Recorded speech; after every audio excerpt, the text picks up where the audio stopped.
सन 1947 में संयुक्त राष्ट्र ने इजराइल को एक नए राष्ट्र की प्रमाणता दे दी और इसी के साथ पैलेस्टीन ने अपनी जमीन वापस लेने का संघर्ष शुरू कर दिया। उनके इस संघर्ष में दुनिया भर के वामपंथी क्रांतिकारी समूह जुड़ गए और वो सब मिलकर इजरायली नागरिकों पर हमला करने लगे। ये समूह अपने आप को स्वतंत्रता सेनानी मानते थे और इजरायली उन्हें आतंकवादी।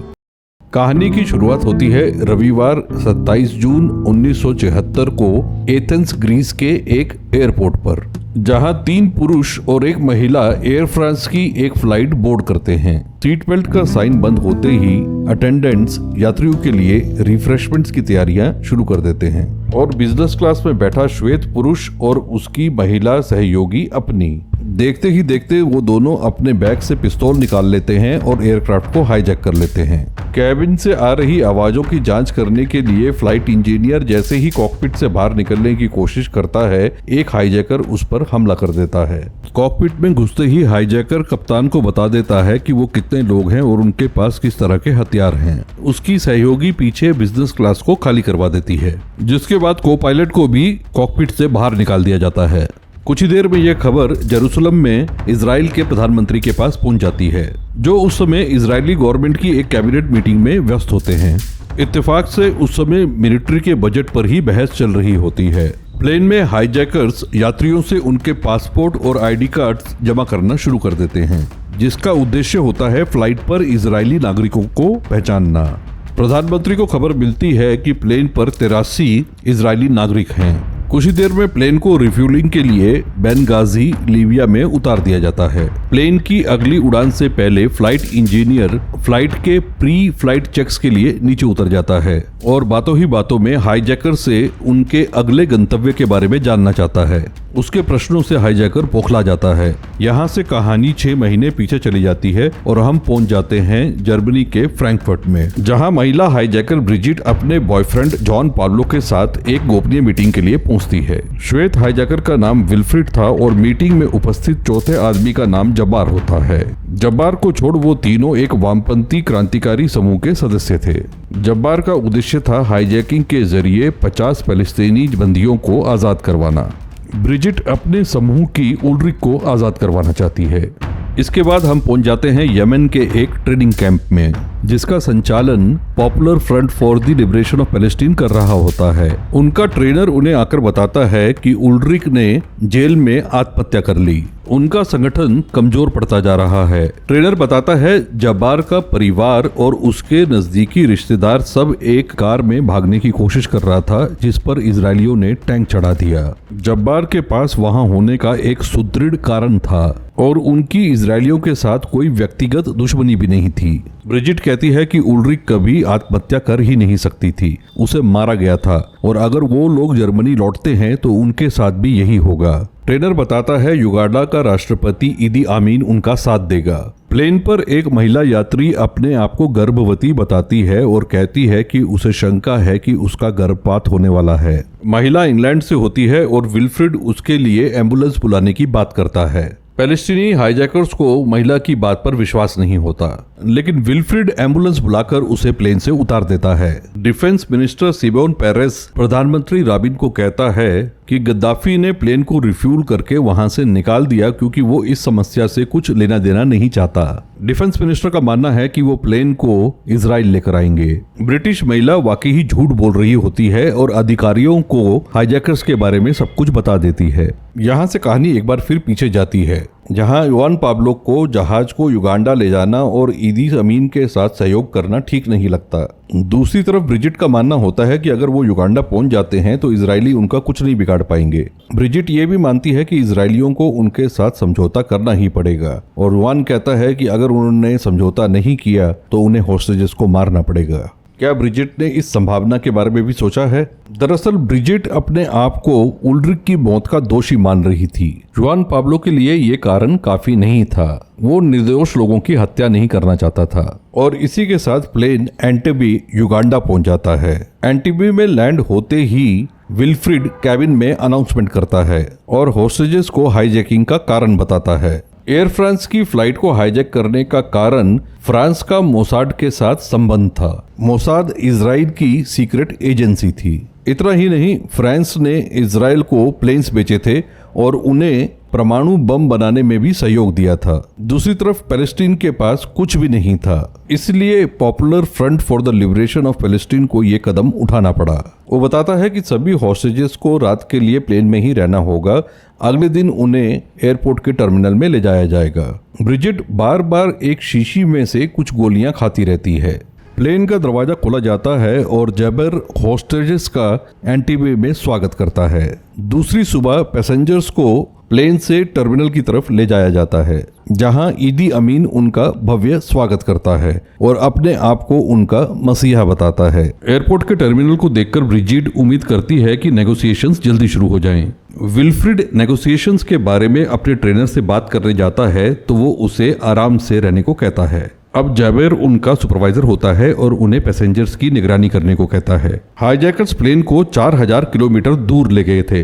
डिफेंस मिनिस्टर का मानना है कि यह हदाद का काम है। प्राइम मिनिस्टर उससे स्ट्रेटेजी बनाने को कहता है। ऐसा लगता है जैसे प्राइम मिनिस्टर और डिफेंस मिनिस्टर के बीच में पावर स्ट्रगल चल रहा हो। विल्फ्रिड और ब्रिजिट अब आर्म्ड गार्ड बनकर रह गए थे। फ्लाइट इंजीनियर की नजर शुरू से विल्फ्रिड पर होती है। उसने उससे बेंगाजी में भी बात की थी और अब वो उसे वॉशरूम में घेर लेता है। विल्फ्रिड उससे कहता है कि समय के साथ सब ठीक हो जाएगा। ब्रिजिट फिर से एक बार उस समय को याद करती है जब जुआन पाब्लो ने उन दोनों को रोकने की कोशिश की थी।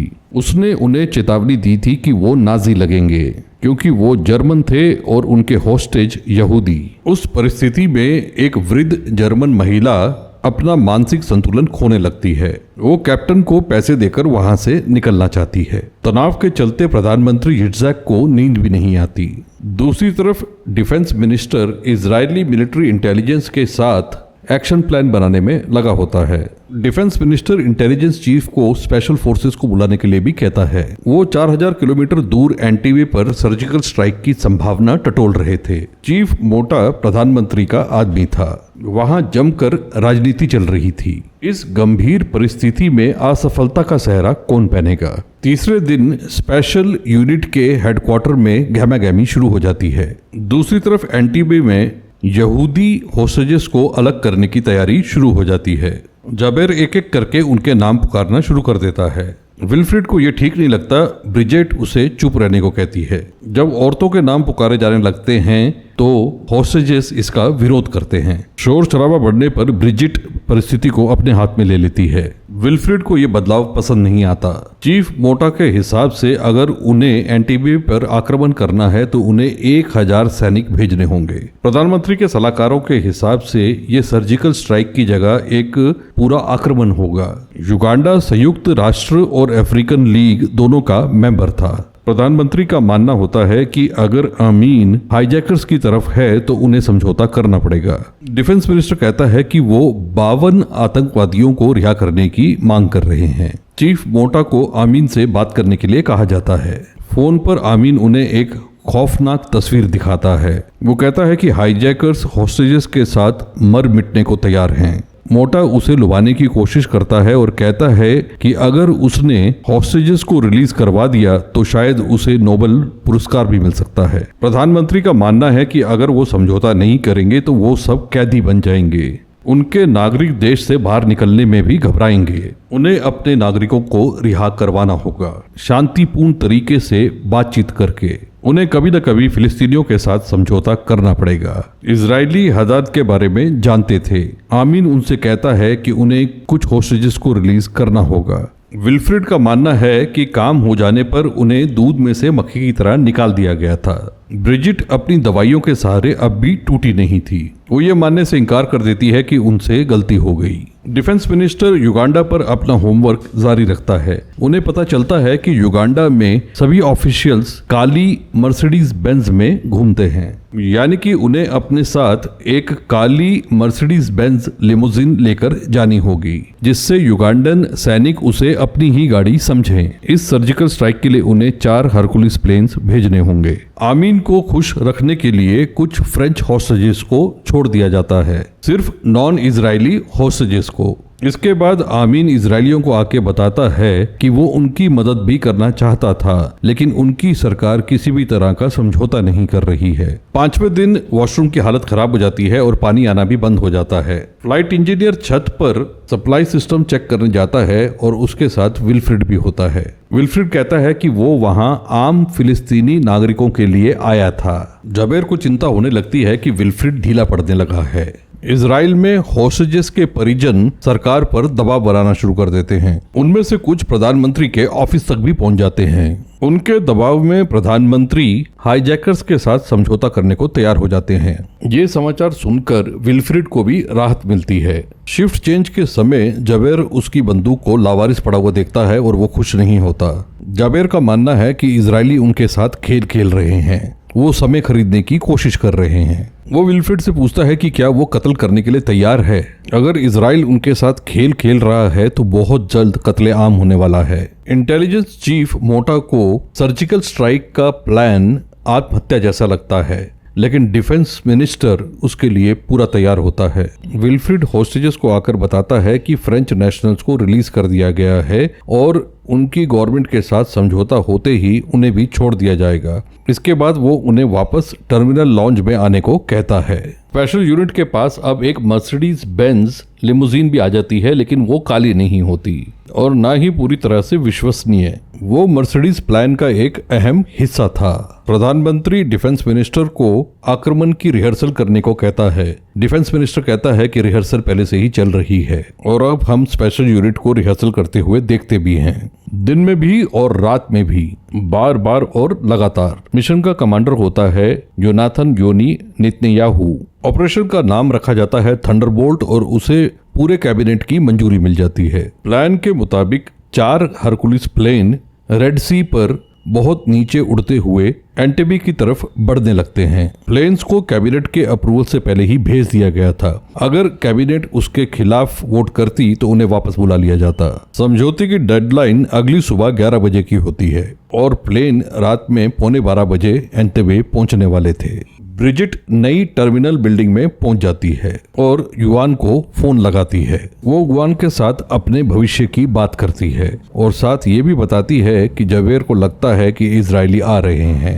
वो कहती है कि उसे ऐसा लगने लगा है कि उसने गलत कदम उठाया है, लेकिन अगर वो वहां नहीं आती तो उसे ये कभी पता नहीं चलता। तभी एक आदमी उसे आकर बताता है कि वो फोन काम नहीं कर रहा है। नींद का अभाव और दवाई का असर उस पर साफ दिखने लगा था। शायद वो अपने अंजाम को भी जानती थी और फोन काटने से पहले वो पाब्लो को गुड बाय कहती है। दूसरी तरफ प्रधानमंत्री राबिन भी अपना त्याग पत्र तैयार कर लेता है। विल्फ्रेड ब्रिजिट से कहता है कि उसे चले जाना चाहिए था। ब्रिजिट पूछती है कहाँ? जंगल में। विल्फ्रेड को भी अब लगने लगता है कि शायद जुआन पाब्लो सही था। ऑपरेशन से पहले प्रधानमंत्री भी मिनिस्ट्री ऑफ डिफेंस पहुंच जाते हैं। एंटेबे से आखिरी कमर्शियल फ्लाइट रात 11:15 बजे उड़ान भरती थी और एयरपोर्ट की लाइटें रात 12 बजे बंद होती थी, यानी कि इजरायली प्लेन्स के पास 15 मिनट लाइटें थी। आखिरकार पहला हरकुलिस एंटेबे पे लैंड हो ही जाता है। पुराने टर्मिनल पे किसी को इसकी भनक भी नहीं लगती। टेल अवीव में सब सांसें रोके बैठे होते हैं। प्लान के मुताबिक पहली यूनिट लिमोजीन में सवार होकर प्लेन से नीचे उतर जाती है। उनका इरादा युगांडा के सैनिकों को चौंकाने का था। सब कुछ प्लान के मुताबिक चलता रहता है और काली लिमोजीन ओल्ड टर्मिनल की तरफ बढ़ती जाती है। युगांडा के सैनिक सच में ही उसे सरकारी कार समझते हैं और फिर रिहर्सल के अनुसार इजरायली शूटिंग शुरू कर देते हैं। टर्मिनल बिल्डिंग के अंदर पैलेस्टीनी गार्ड समझ नहीं पाते कि कौन शूटिंग कर रहा है। पैलेस्टीनियों को लगता है कि आमीन आया है। आखिरकार उन्हें पता चलता है कि वो इजरायली हैं और इसी के साथ दोनों तरफ से गन फाइट शुरू हो जाती है। जाबेर भी नींद से जाग जाता है। फ्रंट यूनिट की गन लॉक होने की वजह से योनी को अपनी टुकड़ी के साथ टावर के नीचे से बाहर आना पड़ता है और ऊपर टावर से गोलियां शुरू हो जाती हैं। इजरायली स्पेशल यूनिट का कमांडर गिर जाता है। बाकी की यूनिट ओल्ड टर्मिनल पर चढ़ाई कर देती है। देखते ही देखते विल्फ्रेड और ब्रिजिट भी मारे जाते हैं। जबेर ग्रेनेड्स लेके आगे बढ़ता है, लेकिन उसे भी मार गिराया जाता है। कंट्रोल रूम में मौत जैसी खामोशी छाई होती है और फिर रेडियो पर मैसेज आता है, उन्होंने 102 हॉस्टेजेस को छुड़ा लिया था। डिफेंस मिनिस्टर प्रधानमंत्री राबिन को मुबारकबाद देता है। प्रधानमंत्री का मानना है कि अगर वो समझौता करना नहीं सीखेंगे तो ये युद्ध कभी खत्म नहीं होगा। इजरायलियों की तरफ से ऑपरेशन में लेफ्टिनेंट कर्नल योनाथन नेतन्याहू मारा गया था और उसकी मौत के बाद उसका भाई बेंजामिन नेतन्याहू राजनीति में उतरा और आगे चल के इजराइल का प्रधानमंत्री भी बना। इसके अलावा 4 होस्टेजेस भी मारे गए थे। एंटीबे में 45 युगांडा के सैनिक, 5 फिलिस्तीनी और 2 जर्मन हाईजैकर्स भी मारे गए थे। आगे चलकर प्रधानमंत्री राबिन ने इजराइल और फिलिस्तीन के बीच शांति संधि साइन की थी, जिसके चलते 1995 में उनकी हत्या कर दी गई। डिफेंस मिनिस्टर शिमोन पेरेस ने भी आगे चलकर शांति और समझौते का रास्ता अपनाया। आज की तारीख में इजराइल और फिलिस्तीन के बीच में किसी भी तरह की कोई भी शांति संधि नहीं है।